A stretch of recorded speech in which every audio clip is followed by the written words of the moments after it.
এয়া আৰিয়াৰ হৈছে স্কুলৰ ফাৰ্ষ্ট ক্লাছ ৱৰ্ক দেই, দেখাই দিছোঁ আৰু ভাল লাগি গৈছে, সাঁচি ৰাখিব লাগিব। গুড মৰ্ণিং সকলোকে মোৰ মিনি ব্লগটোলৈ স্বাগতম জনাইছোঁ। 5:30 উঠিলোঁ, মোৰ লগতে আকৌ ছোৱালী উঠিলে। বতৰটো এইকেইদিন ইমান বেয়া কৰিছে ন। মই বোলো তুমি অকণমান শুই থাকা, নাই বোলে টোপনি নাই আৰু উঠিলে, লগতে গাও ধুলে। এতিয়া মই গা চা ধুই আহি তাইৰ টিফিনটো ৰেডি কৰিছোঁ।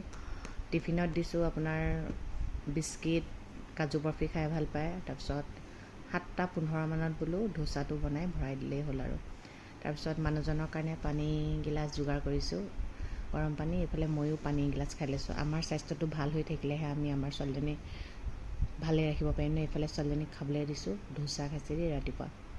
এইফালে তাই টিফিনটো দেখাই দিছোঁ। পিছে আজি টিফিনটো খাই ফিনিছ কৰি আনিছে দেই, সেইটো দেখাবলৈহে নহ'ল মানে। ধুনীয়াকৈ ৰেপ কৰি দিছোঁ। তাৰপিছত মানুহজনটো দেৰিলৈকে শুৱে, কিন্তু ছোৱালী স্কুলৰ কাৰণে মানে এতিয়া সোনকালে উঠা হৈ গৈছে। সেয়াই ন, মাক দেউতাকৰ ল'ৰা ছোৱালীতে হোৱাৰ পিছত মাক দেউতাকৰ দায়িত্বটো নিজে নিজে আহি যায়। সময়ৰ লগে লগে চব ঠিক হৈ যায়। এফালে ছোৱালীজনী খাই বৈ ল'লে, তাৰপিছত তাই টোপনি ধৰিছেও, 5:30 উঠিলে যে। মোৰ বেয়াও লাগিছে, ইমান বেয়া লাগিছে। তাই কৈছে অকণমান শুওঁ নেকি, মই বোলো শুলে নহ'ব নহয়। এফালে ময়ো চাহ একাপ খাই লওঁ, ইমান টোপনি লাগিছে। লাডু এটা খাই লৈছোঁ। তাই মানে সেয়া পৰি দিছে, তাইক মানে মই কোচত ল'ব লাগে। এইফালে বিছনাখন থৈয়ে দিছোঁ, মানুহগৰাকী 10টা বজাতহে আহে ঘৰ সৰা মোচা কৰিবলৈ, এনেকৈয়ে থৈছোঁ আৰু। তাৰপিছত এতিয়া ওলালোঁ আৰিয়াক থ'বলৈ বুলি। বতৰটো সেমেকা, বৰ সেমেকা, নিজৰে টোপনি ভাৱ আহিছে, তাইনো কিয় নাহিব বাৰু। তাৰপিছত 8:10 আমি স্কুল গৈ পালোঁগৈ। তাইক মানে নমাই দিয়া নাই, চাই লৈছোঁ মানে ল'ৰা ছোৱালী আহিছেনে নাই অহা। এনেকৈ অকলে নমাই থৈ আহিবলৈ বেয়াও লাগে ন, ভিতৰত বা তাই কি কৰে কি নকৰে। পালে চাই আছোঁ আৰু তাইও ৰখি আছে। তাই মানে আমাক কৈছে, তোমালোক কিন্তু গুচি নাযাবা দেই, মই স্কুলৰ পৰা পঢ়ি ব্ৰেকফাষ্ট কৰি ঘূৰি আহিম নহয়, চিন্তা নকৰিবা বুলি কৈছে দেই। তাই ধুনীয়াকৈ ৰখি আছে, চাই আছে। তাৰপিছত 8:20 মানত এৰি দিছোঁ আৰু 12:20 আহি ৰখি আছোঁ এতিয়া। ছোৱালীয়ে মানে আগতেই দেখক ভাই, তাই আহি ৰখি থাকিব নালাগে।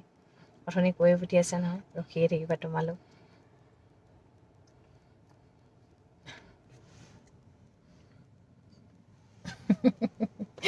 এইটোৱে আমাৰ ডিউটি আৰু এতিয়া। আমাৰ কষ্টটো কৰিবই লাগিব নিজৰ ল'ৰা ছোৱালীৰ কাৰণে। মাক দেউতাকে কষ্ট নকৰি কোনে কৰিব ন। তাইৰ ভৱিষ্যতটো ভাল হওক পায়। যিমান কষ্ট কৰিব লাগে মইতো কৰিমেই, যি কৰিব লাগে মই কৰিমেই আৰু দেই। এইফালে কৰে নকৰে মই নাজানো আৰু, মইতো কৰিমেই। এটা ল'ৰা ছোৱালীৰ লগত সদায় মাকেই বেছি কষ্ট কৰিব লাগে, কিন্তু ভাল নাম হ'লে মাকৰ নাম নোলায়। বেয়া হ'লে কিন্তু ক'ৰ পৰা শিকিলে বুলি ইনডাইৰেক্টলি মাককে কাটটো মৰা হয়। ছোৱালীজনীক নেদেখালৈকে মনটো দেখোন ভালেই নালাগে। ছোৱালী একদম দেউতাকক দেখি ডাইৰেক্ট এইফালে গুচি আহিলে নহয়, লাইনটো ভাঙিয়ে গুচি আহিছে, গম পাইছেনে। এইফালে বোলে আজি হাতত বোলে তাইক আঁকি দিছে, এইফালে আপোনাৰ আইচক্ৰীম আঁকি দিছে দেই। স্কুলৰ পৰা ওলোৱাৰ লগে লগে মানে তাইক মানে সোধোঁ কি শিকালে, কি নাই শিকোৱা আজি। কিছুমান ক'ব পাৰে, এতিয়াও মানে ধ্যানটো সম্পূৰ্ণ হোৱাই নাই ন, স্কুলনো কি। আৰু তাতে ডাঙৰ কথা কি জানে নাই, আমাৰ আজি আৰিয়াই স্কুলত কৈছে বোলে আৰু নিলিখোঁ আৰু হাতখন বিষাই গৈছে। তাই যে ঘৰত কয়। আৰু এজনী ছোৱালীয়ে কৈছে ইয়াত কি পঢ়িবও লাগিব নি, খেলিলেই নহ'ব জানো। এহঁতৰ মনটো এতিয়াও জনা নাই স্কুল মানে কি ন। তাৰপিছত লৈ আহিলোঁ, আহি লৈ তাই মানে ইমান ভাগৰ লাগিছে, 5:30 উঠিছে ন। তাৰপিছত ভাত অকণমানহে খাইছে, দালি অকণমান খাইছে, ভাত নাখালেও নাই। ভাত খাই ভতুৱা হয়, সেইকাৰণে ভাত খোৱাটো মই নিজেই ভাত খাই কি হৈছোঁ দেখিছোঁ আৰু। তাৰপিছত টোপনি গ'ল। আজিতো স্কুলৰ হোমৱৰ্ক দিছে, এতিয়াতো হোমৱৰ্ক কৰিব লাগিব।